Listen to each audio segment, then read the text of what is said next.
जम्मू कश्मीर के बारामूला में रविवार सुबह आतंकियों ने एक रिटायर्ड एसएसपी मोहम्मद शफी की गोली मारकर हत्या कर दी। शफी गांटामूला शीरी मस्जिद में सुबह की नमाज पढ़ रहे थे। उसी दौरान आतंकियों ने उन पर ताबड़तोड़ फायरिंग कर दी। अस्पताल ले जाने के दौरान उनकी मौत हो गई। वहीं जम्मू कश्मीर में एलओसी के पास अखनूर में सेना को रविवार सुबह ड्रोन से गिराए गए 2 पैकेट मिले। इनमें हथियार और कैश था। अखनूर में ही सेना ने शनिवार 23 दिसंबर सुबह एक आतंकी को ढेर किया था। सेना ने बताया कि निगरानी कैमरे में 4 आतंकियों को देखा गया था। इसके बाद उन पर फायरिंग की गई थी। बाद में 3 आतंकी एक शव को घसीटते हुए इंटरनेशनल बॉर्डर के पार ले जाते दिखे थे।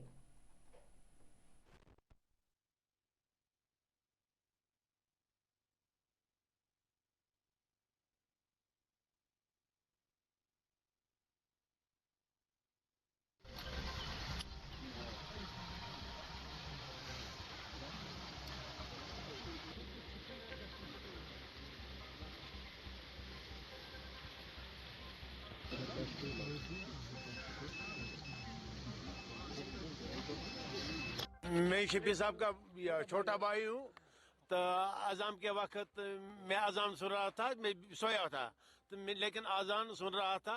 उसके बाद जब उसने अशहदु अल्ला इलाहा इल्लल्लाह पढ़ा तो फायर की आवाज़ हो गई। मैं समझा क्योंकि हमारी माइक ख़राब थी, मैं समझा शायद क्योंकि मैं ही ठीक करता था, मैं समझा मत माइक ख़राब हो गई या उसका मत या कुछ फट गया, उसी की आवाज़ आ गई। हमने बस सीरियसली नहीं लिया। उसके बाद मेरी बहू ने खिड़की से, क्योंकि हम नमाज पढ़ने के लिए उठ रहे थे, मेरी बहू ने कहा कि उधर रोने की आवाज़ आ रही है। बाद में हम गए वहाँ पर तो उधर मेरा भाई ये रोज अजान देता था, रोज अजान दे रहा था।